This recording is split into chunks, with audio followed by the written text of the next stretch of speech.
Money. It affects our everyday life. But how do we make more of it? Manage it.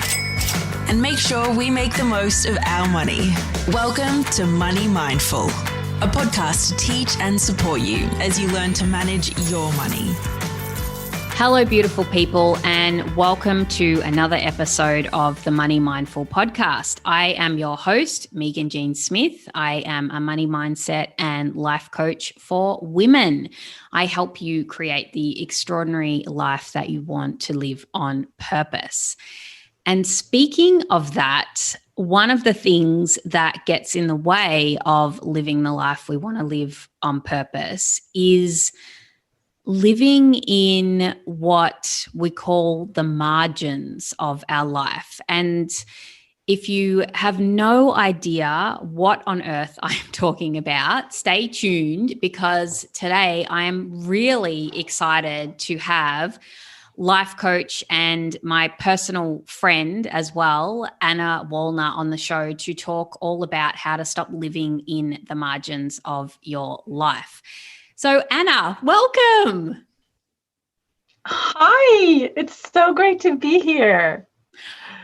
I know. I am so excited to be actually doing a podcast episode because for those of you listening, Anna and I speak regularly. She is a close peer of mine. She's also a life coach. I've been coached by Anna on many of occasions. She's an amazing life coach and friend. And I've wanted to have her on the podcast for a long time. And it's really exciting to have you here with me to share you with everybody who listens. It's amazing. I'm so excited. All right. So let's get straight into it. Do you want to introduce yourself, Anna, and tell us a little bit about what you do? And then we're going to get right into talking about how to not live in the margins of your life. Yeah, for sure. Well, as you said, I'm a life coach, just like you, but I live in Sweden, really up north. So now in the beginning of 2021, winter is starting to come here. And what I do is that I help women just like you, but I am more focused on women that have this urge to create more. I guess we're on the same playing field, both you and I, as generalist sort of life coaches. And yeah, that's what I do. I love it every day. And once again, I know I say this all the time when I have international guests, but it's so cool that we can talk to each other when you're across the other side, like literally the other side of the world in Sweden. And one of the funny things is because Anna and we both have kids that are similar age, and sometimes our kids talk and we show each other things in our home, and I'll be sitting here in a singlet sweating in 35-degree heat, and Anna will be in a beanie and gloves and a jacket saying, oh yes, we had some snow last night and this is our wood pile, and oh, we've got the fire on. And I love it. Yeah, it's craziness. Yeah, it's one of the charms of having all of these international friends nowadays. It's wonderful. I love it. Yeah, me too. So let's talk about what's your take on putting yourself in the margin? Like let's get a definition clear so we know what are we talking about when we say that you are living in the margin of your life.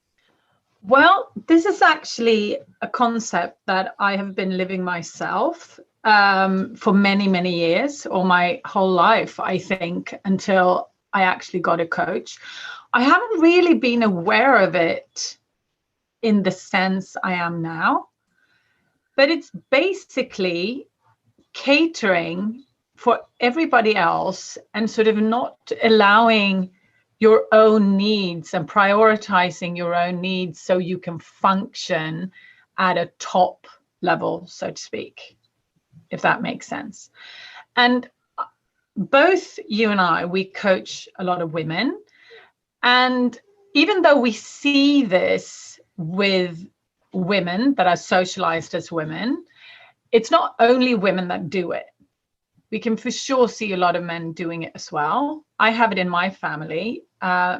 In my mum and dad and my brother, we lived in like a little bit of an upside down world, where my mum was the main breadwinner and my dad took care of us.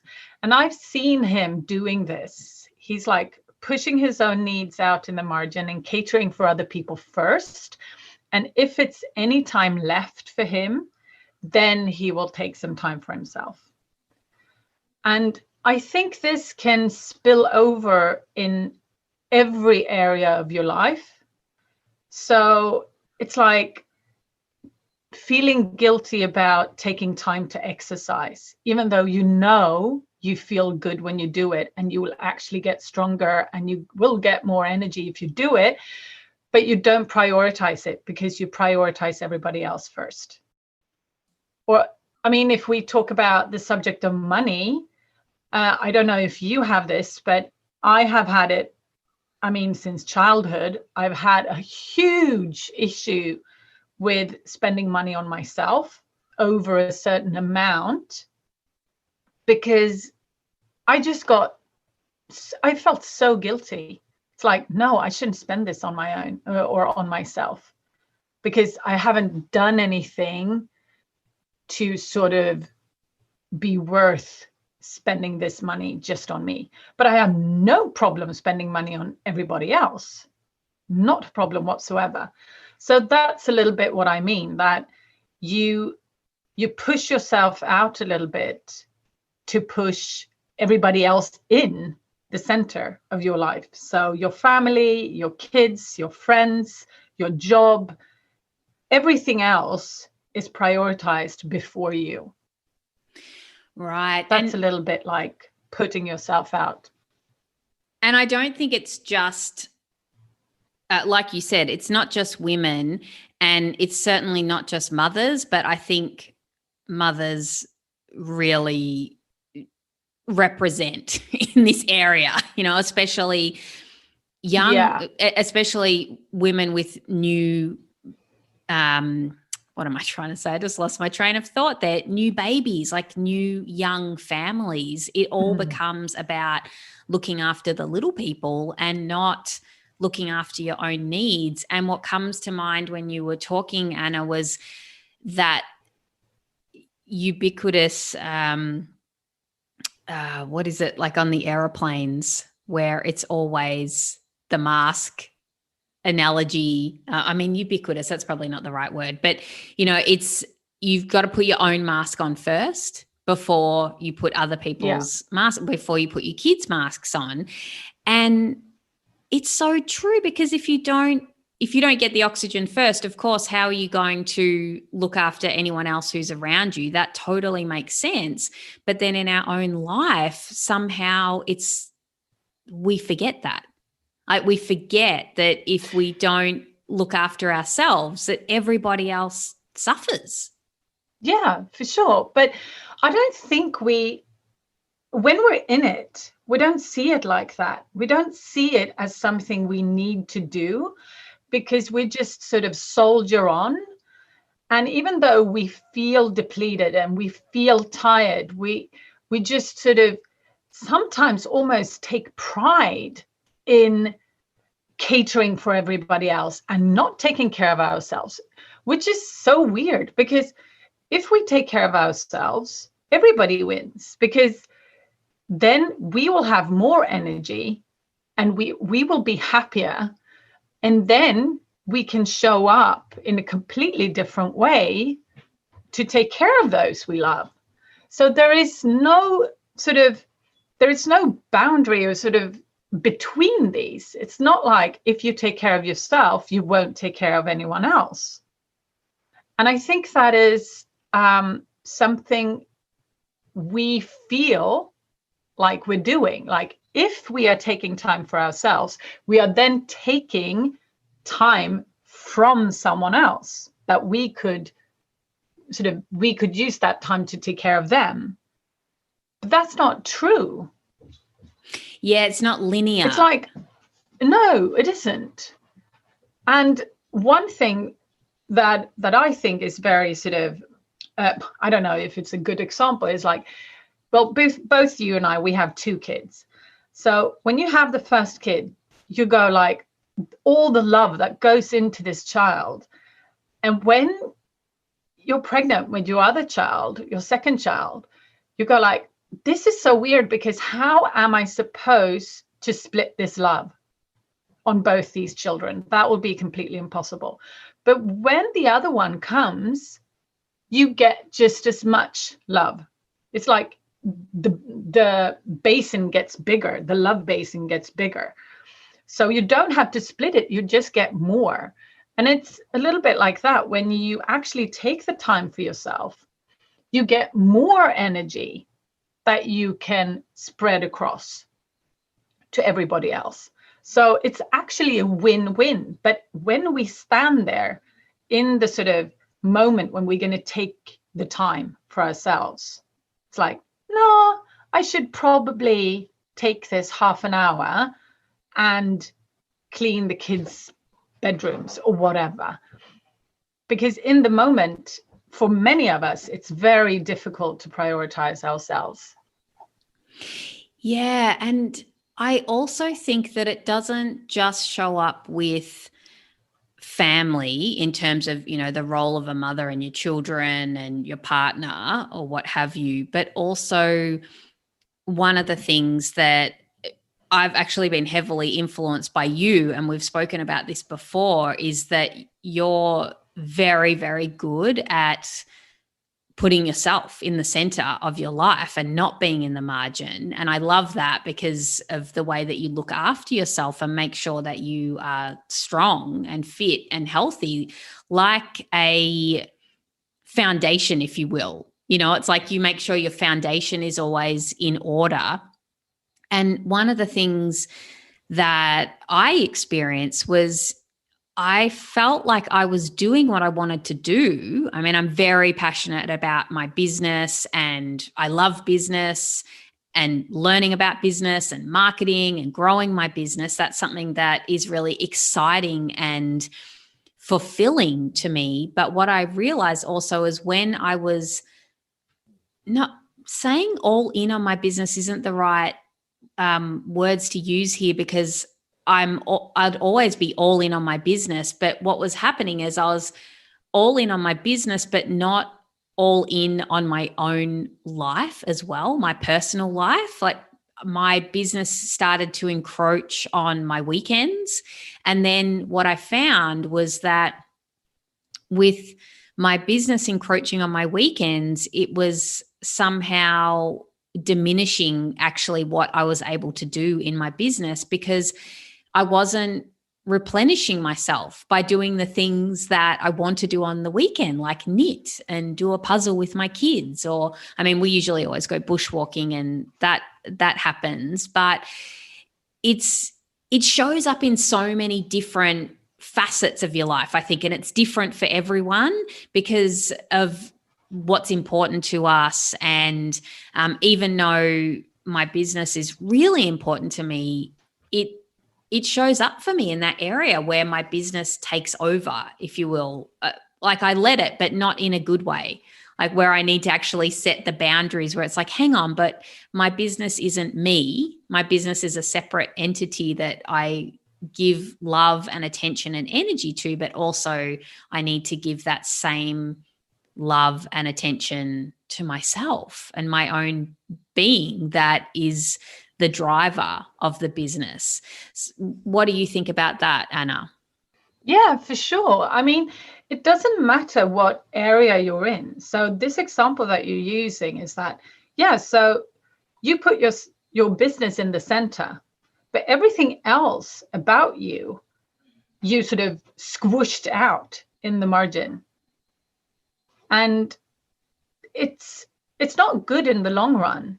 And I think that being aware of it is the first step to change.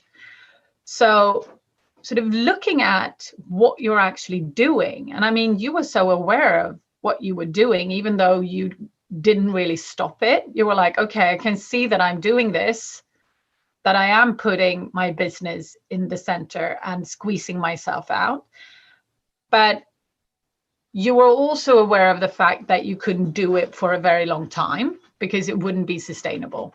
Yes. And that's the thing. I think that's why so many women have burnout, because it's okay for a while. You can do it for a certain amount of time. And I coach a couple of women actually who have got young kids, and they have the same issue show up for them in that way, where they're all in on their kids, which is amazing and beautiful and totally not wrong, but they're not all in on themselves and what they need. And, I've worked with these women about this, like going for a walk on the weekend is not going to be detrimental or negative to your relationship with your child. In fact, it's going to make it even more amazing because you're showing up as the mum who looks after themselves, and you're showing up as modeling, like, this is how you look after your body and this is how you look after your mind, and you take time for yourself to care for yourself, and then from that place you're able to engage and do all the things that you want to do, but from a much stronger foundation. If we go back to what I was saying before about how you're very good at doing those things, like getting up and exercising and taking time for yourself. I mean, I know it's not just exercise. It's not just about exercise, but yeah, it's about creating that solid foundation, I think. Yeah. And what I think is so interesting with the clients I have is that they realize, many of them, that this is exactly what they've been doing. And they've sort of reached a point where they're like, okay, seriously, I need to change because otherwise I'll break down. But they are not, well, they're aware of the fact that it will be super difficult for them to do it on their own. And I think those women that really see that, when they come across coaches like you and I, they go like, okay, so this might be the trick. This might be the solution for me to actually put myself back in the center. And only the action of actually paying a coach, I would say that is the first step for many people to actually take the decision to put themselves back in the center. It's like, I'm going to pay this person to help me. And just by doing that, it's like you've shifted a part of your mind. Like, I'm in now. This is serious. Okay. So Anna, I think there'll be a lot of people who are listening who are thinking, that's me. This is totally me. I do this. I push myself out into the margins. I'm living in the margin of my life. So what can we do to keep ourselves in the center of our life? Yeah, well, the first thing, as I said, is to be aware of it, to be aware of what you're actually doing, and also being aware of the fact that you are creating this life that you have by putting yourself out in the margin. Yes. Yeah. Yeah. That so you're doing it. Awareness is always the first step. And also taking responsibility of that this is your responsibility. There is no one else who's responsible for your life. So you need to take responsibility of taking care of yourself. You are responsible to put yourself back in the center. No one else can do that for you. Yeah. And, I actually think that takes courage to do that. Yeah, for sure. For sure. And I think that's what our clients really have. They have courage to sort of put their foot down and like, okay, this is it. I'm taking care of myself now. I'm getting myself a coach to be serious about my change in my life. And I think that's super and so impressive. Yeah. But not even with having a coach. I mean, yeah, of course, get a coach, everyone. You know that we're totally pro having a coach around here. But also just, I'm thinking of the people who are always putting other people first, and then to actually stop doing that and making those tangible changes where you're literally not putting someone else first, that can take courage, because you're literally changing your life, like changing the way that you live your life and putting yourself first. And I'm cautious to say it's like, well, you're putting yourself first. It's like you're just always doing things for yourself. No, that's not what I mean. And not that that's a bad thing either, that you're always doing things for yourself, but it's just a different energy. It's coming from a place where you respect yourself and understand that you need to take care of yourself to be the best version of yourself that you can be. Yeah, for sure. But I think that one of the things that many of us do is that we think that when we put ourselves first, within sort of whatever you call quotation marks, quotation marks, thank you, that we don't prioritize other people. But that's not true, because when we prioritize ourselves, we will get more energy, like I talked about earlier. Like, you will get more energy. So by taking a little bit of time for yourself to do whatever you love doing, that will reboot your batteries and everything, you will be able to be there for other people more and probably better. So this time that you take for yourself will not only benefit you, it will benefit everybody else around you that you love and that you want to cater for.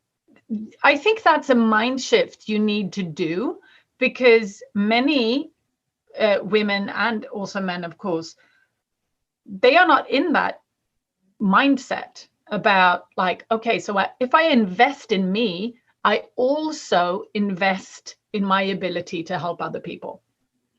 100%. And isn't that such a beautiful place to come from? I'm helping myself, and through doing things that help myself, it benefits me and everyone around me. Right? Like when you come from that place, it's completely a shift of a mind shift, a total mind shift, because it's not coming from, I feel guilty because I'm doing something for myself, or I have to do something for myself, because it's a reaction to not doing anything for yourself, not having any time for yourself, not taking care of yourself. And you get to this point where you're just like, F it, I'm going out with my girlfriends, deal with it. Or, because we can take it to another extreme where it's like, well, I'm doing this for me. I'm going to go and spend all this money on me, or I'm going to go and spend all this time on myself. But it's coming from a reaction to not having that. But that's not the only way that you can get that fulfillment that so many of us are crying out for. You can do it from a place that is a beautiful place. It's in alignment with everyone around you and yourself. I'm doing this for myself to build my foundation and also benefit everyone around. Now, I know we talked off air, Anna, about what can the listeners do. We nutted out a few points. So do you want to go over that now? What can the listeners do to get in the center of their life and stop living in the margin? Yeah, for sure. So the first step is, of course, be aware of what you're doing and see that you're responsible. And then I would say the next practical step is actually to take some time and sit down and think about what you need and what you want. And also ask yourself why you think that would be beneficial for you. So take a cup of tea or whatever and just take a little moment and sit down and think about what would benefit your battery charge or whatever we talk about. How could you wind down? How could you take care of yourself? It can look so different. I mean, you talk about me doing exercise, and yes, I do, but I do a lot of different things to sort of grow my energy and to grow my foundation, as you talk about. Of course, because for one person, it'll be playing a video game. For another person, it'll be knitting. For someone else, it'll be going for a walk. For someone else, it'll be making sure they go out to dinner once a week with their girlfriend. I mean, that's a really valid point. And I'm glad you brought that up, that it really is going to be different. There's not one particular thing that everyone can do that is the answer. No, and I also think it's so easy for us to sort of look at magazines or something and it says 5 ways to self-care. And you look at the magazine and it's like, yeah, make a super nice bath for yourself, or take a long walk in the wood, or whatever. And it's like these 5 things that the magazine is stating that would be self-care might not be self-care for you. So that's why I think it's so important to actually sit down and ask yourself and sort of look inward. Like, what do I need? Don't look to what everybody else is doing. I mean, the neighbor, she might be running for like an hour a day. Maybe that's her thing. That doesn't mean that needs to be your thing. So yeah, definitely look inside and see what you really need and ask good questions. But then one thing that I also want to point out that I think is really, really, really good is that you don't need to do anything, but don't overdo it in the beginning. If you're super unused to doing this for yourself, start small, because your brain will have a complete fit when you start taking time for yourself. It will give you a million reasons why you shouldn't, and that you're a bad person or whatever. I know at least mine did. So don't try to do this massive plan in the beginning. Start small. See what you can do, like one little thing a day maybe, or I don't know, but think about how you can start. I think that's a really, really good key. And I think that makes it more accessible too, because if it's just something that's for 5 minutes and you can build on that, if we use the example of exercise, and don't worry, everyone, I don't think you should. I mean, exercise is great, but I know it's not everybody's go-to thing, but it might just be a 5-minute walk around the block that turns out over time that it's a 1-hour trek on the weekend that you do every weekend. But it doesn't have to be going from 0 to 100 in the first step. Yeah, I really like that you brought that up. Yeah, and it looks so different for everybody, that a small thing for someone can be a 5-minute meditation, and for someone else a small thing might be a 30-minute walk. I mean, there is no right or wrong. Just sort of ask yourself what you could do. It might be finally signing up to do online shopping instead of going to the supermarket, right? Like it's going to show up in. Sure. Yeah. For sure.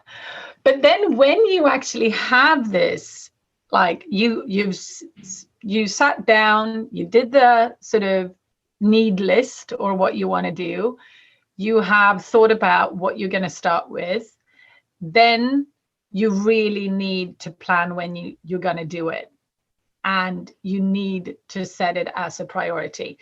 That is also one thing that I think is super important, because our brains are so good in telling us that we can do it tomorrow.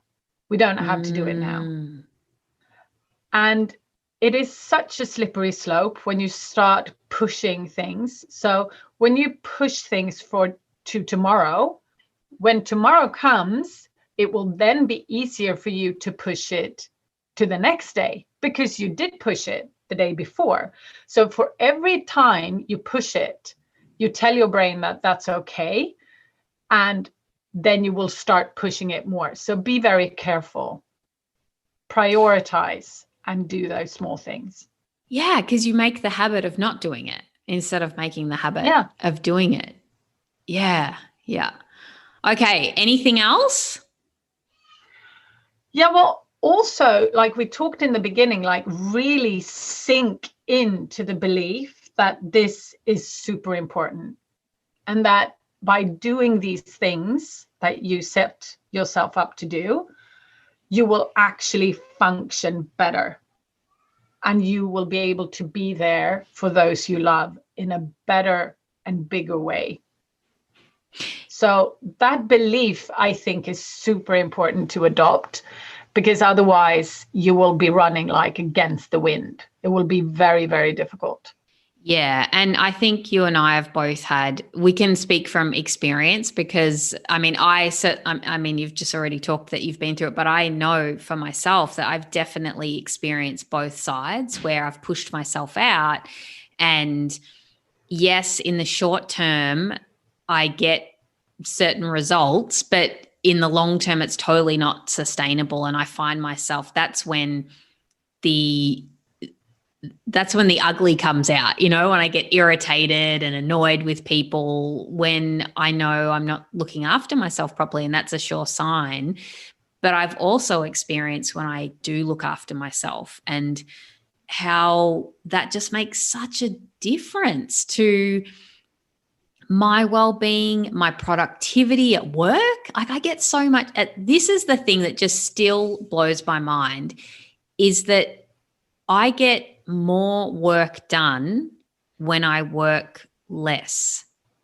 Like, how does that work?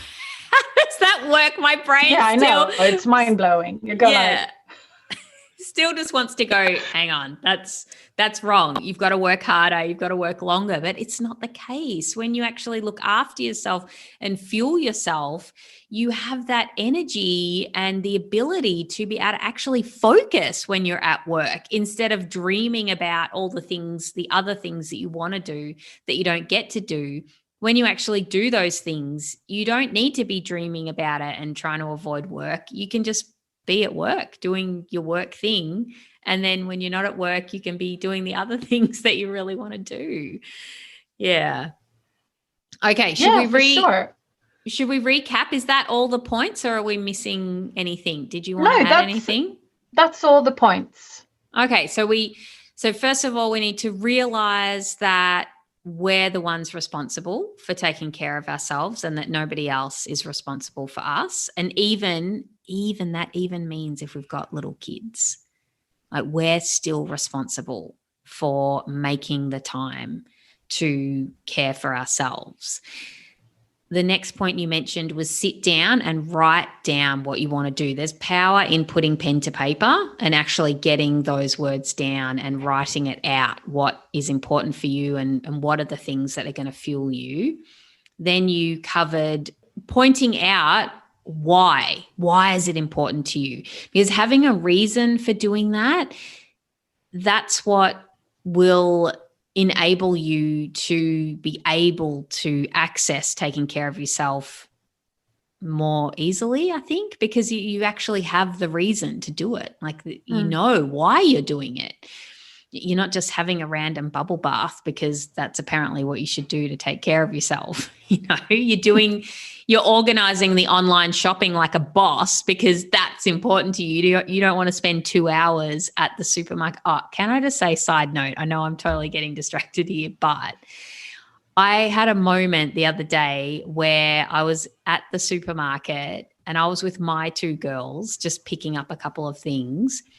And there was another woman there with not 1, not 2, not 3, not 4, but 5 children with her and a baby in a baby carrier doing the full shop. Her trolley was absolutely chock-a-block, wrangling all the kids doing the shopping. And I stopped her and just said, respect.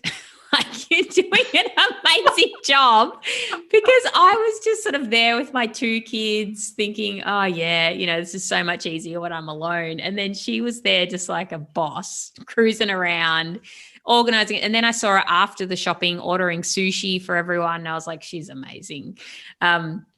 Anyway, I digress. Let's get back to it. I just had to add that in because that's amazing. Well, I think so often that women don't get acknowledged in that way. But for me, she is incredible. Like, I bow down to women like that. I just think, what a legend, but it's like you don't often hear people talking about women in that way.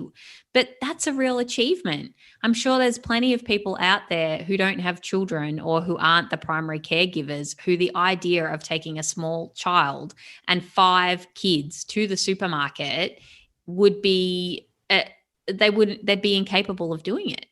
Don't you think? Yeah, for sure. And I also think it's so funny when you talk about that. You're like, okay, I would take 2, maybe 3 kids. That would be fine. Stretching it, but probably okay. She's doing 5 and a baby. That's amazing. Can you even imagine a dad doing that? If you saw a dad, I'm not saying that dads can't do it. Absolutely not. But how would you react if there would have been a man instead in her shoes? Yeah, well, I would be equally amazed. And isn't it interesting that at the start of the episode that you were saying, hey, your family life when you were a child was like upside down because your dad was the primary caregiver? Even just that language, like saying that it's like that's not normal, that it's the man who does it. But anyway, we're getting totally distracted here, but I think relevant points. But so the next thing was that you said, point number 4, after why is it important, is to start small. So maybe just leave 2 of the kids behind and take 4 kids with you shopping and ease into or just it. Stay home and do it online. Goodness sake. Yeah, but I think this is not to be overlooked, this point, because I've noticed this a lot with working with people, is that if it's only 5 minutes, it's not good enough. This is what I hear, right? If I'm only going to exercise for 5 minutes, why bother? And because that's 5 minutes that you wouldn't have done, right? And it makes it different. And it's about creating those neural pathways in your brain that you are the person who sits down and reads for 5 minutes before they go to bed, or you are the person who has a cup of tea in the morning on their own before the children get up. Whatever it is, but 5 minutes is enough, right? You don't have to do an hour of something. You can take little snippets of time wherever they're available to you or wherever you want them. And I'm not just talking about time either. It's about the quantity of what you're doing. It doesn't have to be related to time, but yes, it's okay to start small. 1 minute is okay. 30 seconds is okay. Like wherever you're at, just start there. There's no rules here. No, there's no rule book for this. We're just giving you pointers that we think will help, but you just get to do it however the fuck you want, right? You're allowed to do it, do that. And the next point you said, the final 2 points was plan and do it as a priority. And then the final point was just really sinking into the belief that this is important, because if you don't function, you won't be able to be there for anyone else either. And obviously, if you are living in the margin, there is something that you are prioritizing, that you're saying that's more important than me. And so we understand that you have things that you think that are important, but also you're important too. Well, where do we go from here? If somebody implements these things, I think this is the pathway. I mean, how did you shift, Anna, in the first place? How did you make that shift? Well, it was actually, I think I did the real shift. I mean, I've been trying to shift for 2 years, But the real shift, I think, came about 6 months ago. I think that's when I actually started to believe in my time being important. Because before I was telling myself, it's important to take care of yourself because then you will get stronger and be able to take care of others. But my brain went like, yeah, no, we don't believe that. That's not true, because you have been there for everybody else for 40 years and that's been working fine. But when I started to actually question that, I'm like, has it actually been working fine? I came to the conclusion that no, it hasn't, because I was grumpy, I was reactive, I was a complete modder. Oh my Lord bejeebus. I was huffing and puffing and everything. I mean, when I did things for everybody else, which I did, it was always with this sort of twinge of like, yeah, of course I'm going to do this because I'm a mother now. So that's expected of me. When I look back at it, I'm just like, how could I even stand myself? It's incredible. But after a while, when I actually went through all the coaching and everything, I landed in the belief that it is truly important, because when I take care of myself, I am calm, I am happy, I'm at ease. And that's how I want to be when I take care of my kids and when I'm there for my family and everything. So the feeling where you're coming from is completely different. And it's so important.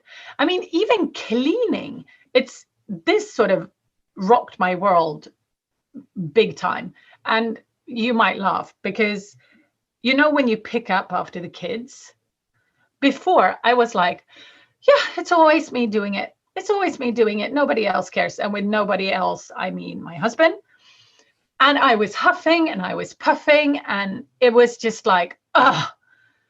And now when my sort of energy and my thoughts have shifted and I come from a completely different feeling, I'm like, I don't care. I don't care. If I want to pick up after the kids, I do it because I want to do it. I have no problem picking up after the kids. I even enjoy it. I pick up after my husband as well, but there is no drama. And so even cleaning has become a way for me to actually put myself in the center. I'm like, I am doing this because I love the result. I don't really care if anybody else cares. It's like arranging the cushions in my sofa. I know nobody else cares, but I care and I do it for me and I love doing it. But before, my old self, I was a little bit like, why doesn't Andreas fix the cushions in the sofa? He knows I want them this way. Yeah, because he doesn't care. That's why he doesn't do it. And It's much more difficult for me to sort of teach him to do it the way I want it than to do it myself. So it's like, seriously. And it's like all this mind drama that creates these tearing feelings that are just taking all my energy. And by shifting and by taking care of myself in all of these different areas, like we say running and we say knitting a lot. Now I've mentioned cleaning. It doesn't matter what it is. But when I look at it as something I do for me because I want to, it's a whole different game. Yes. And you don't need anybody else to be into it or approve of it. And I feel very much like that with money. Like when we first started investing in properties, that was all me. That was my drive. But I just got to a point where it's not like I don't care whether you're into this or not. It's not like that kind of energy. But it was more from this place of this is actually something that's really important to me, and I'm going to do it no matter what, because I care about it and I want to do it. Yeah. And it's so interesting that when you actually really commit to the things that you want to do, whatever that is, people around you come into line in some respect. I mean, I'm not saying that it's funny now because I have conversations with Louis now about investing, and he's just all for it. There's no resistance, there's no nothing. But in the beginning, it was really my thing. But now, because I'm the one who does it, it's fine. And everybody now just accepts, oh yeah, Megan is into investing in money, and that's what she does. And that's fine. And I think it's the same with other things in your life. Like when you start cleaning the house because it's important to you, and before you know it, your partner's there getting the vacuum out. And you haven't asked them. Oh, it sounds like I'm the only one cleaning, but that's definitely not true. But I now enjoy it, which for me is a complete difference. So that's why I bring it up all the time. But it is amazing, and it's so worth it to really dig into this, because the energy win is massive. Massive. Yeah. Speaking from experience, I totally agree. So just wrapping up, Anna, I see looking after my money as a form of self-care very much, but we haven't touched on money a lot in this episode, but it's very much a part of my self-care in terms of something that is important to me and that I do as part of my foundation. I see that very much as having my money in order is something that's important to me. And so that's why I do it.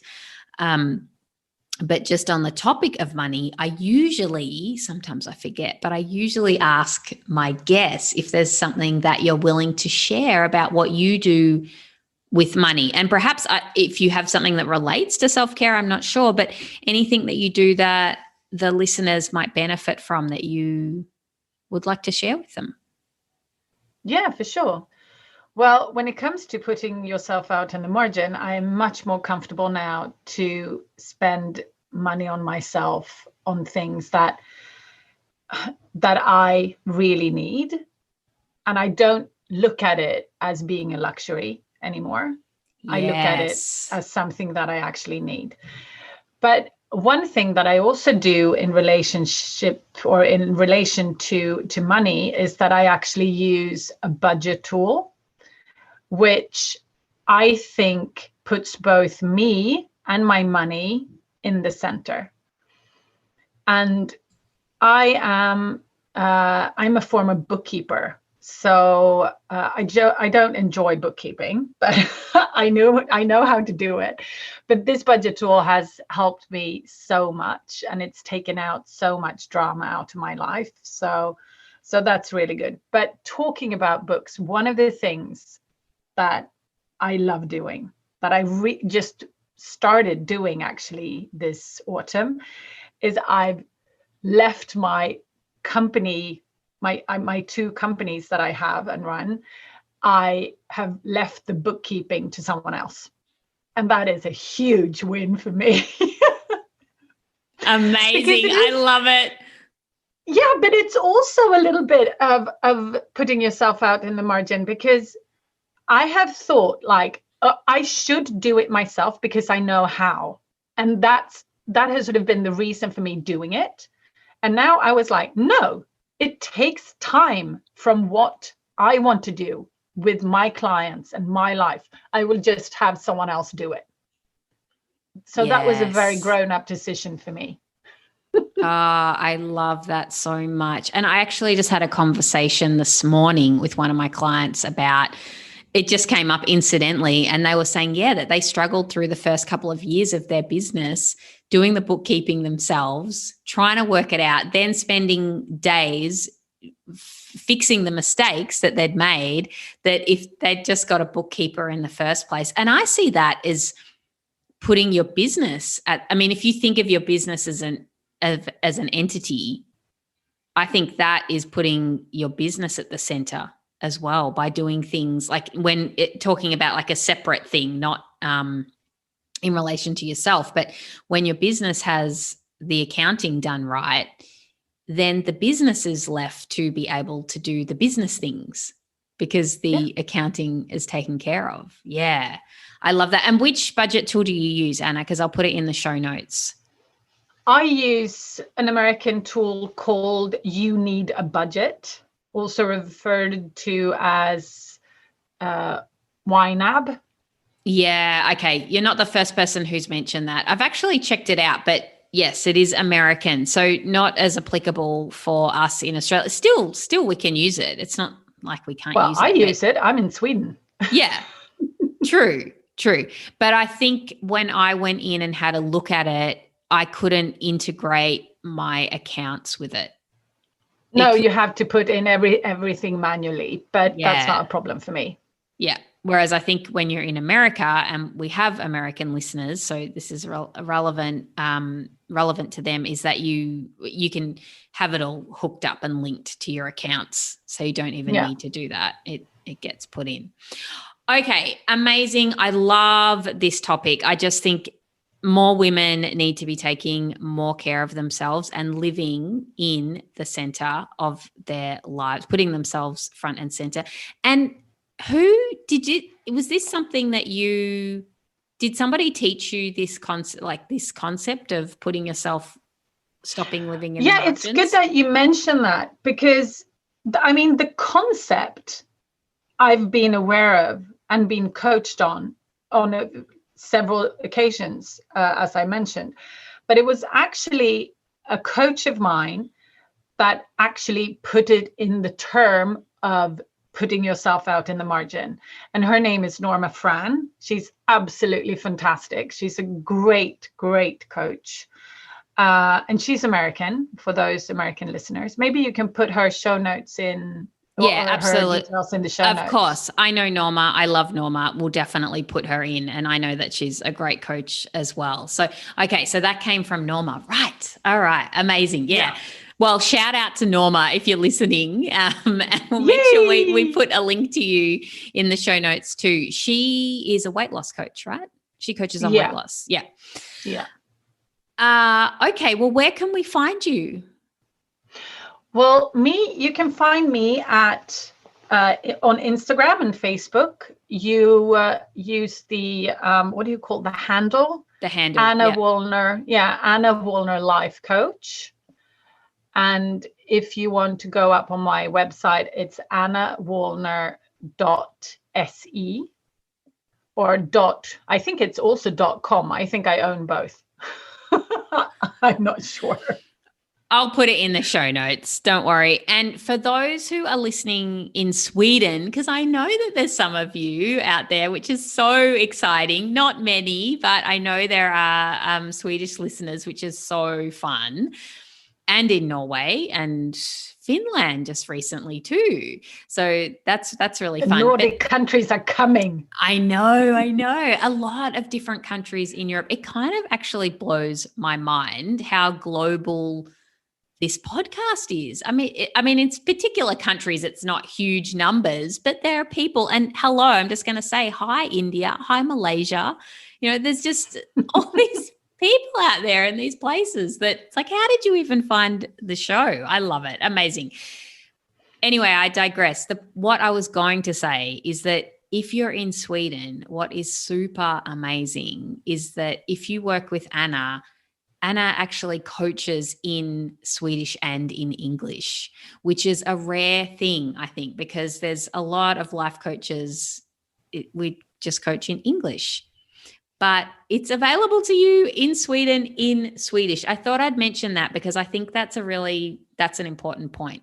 Yeah, for sure. But I do speak English, as you might have noticed. So if you want to work with me and you live elsewhere, or this is your mother tongue, that's fine too. I do have clients that are English speakers. Yes, of course. I think we're all pretty aware that you speak English. Well, Anna, it's been an absolute pleasure having you on the show. Thank you so much for joining me tonight. It's not only a pleasure having you here because you're someone that I admire and respect, and you have so much great knowledge to share with the Money Mindful listeners. You're also a really special friend, and it's just so fun to be able to do a podcast with somebody who is one of my special friends. Yay! So thank you. Thank you. It was absolutely delightful. Well, there you have it. Anna Wallner. She is full of all the good stuff. And if you are looking for a life coach to help you, like she works with women who feel like they want more, they need more, absolutely you should check her out. And I will make sure I put links to everywhere that you can get access to the wonderfulness that is Anna. As always, if you want to stay in touch outside of the podcast, subscribe to my email list. You can follow me on Instagram. It's at Money Mindful. Same on Facebook. Until we meet again next week, have a beautiful week. Bye-bye. Thanks for listening to the Money Mindful podcast. For more info, visit moneymindful.com.au. For future episodes, be sure to subscribe. And remember, the information in this podcast is of a general nature only and does not take into account your personal circumstances or goals. Please seek professional advice for your own financial needs. Remember to have fun along the way.